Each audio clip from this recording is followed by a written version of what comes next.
After Judge Meadows assists Bernard in putting an end to the impending revolt, Bernard attempts to fulfill his pledge to let her to leave Silo 18. He informs her that in order to prevent anyone else from finding out about her departure, he plans to covertly remove her from the silo by turning off the screen's projection. Additionally, he promises to turn on the projection once she has crossed the hill and is out of the camera's line of sight. In order for the supply crew to get her costume ready, Bernard also measures her figure. But it's difficult to accept that Bernard is letting her go with such ease.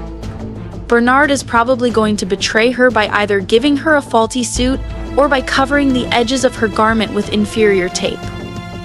Meadows will need to enter a nearby silo like Juliet before she runs out of oxygen, so even if she makes it past the hill outside Silo 18, her chances of surviving are slim.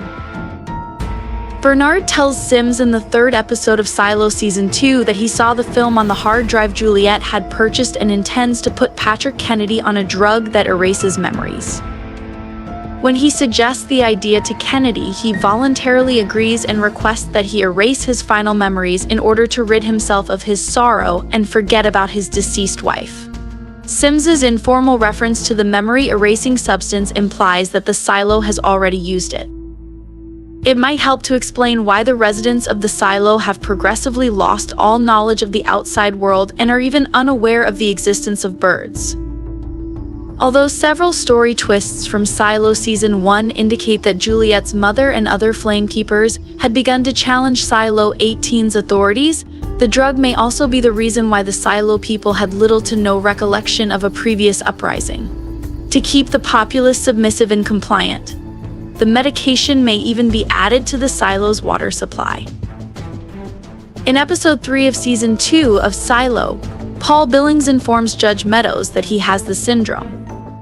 Billings anticipates being demoted from the post because the enigmatic agreement of the silo implies that an individual with the syndrome cannot occupy a position of power. Meadows, however, offers a common view regarding the syndrome and is in favor of granting exceptions. In the Silo Season 2 episode, she describes it as a mental health problem and explains that the psychological distress and constraints of life imprisoned within their silo are the reason.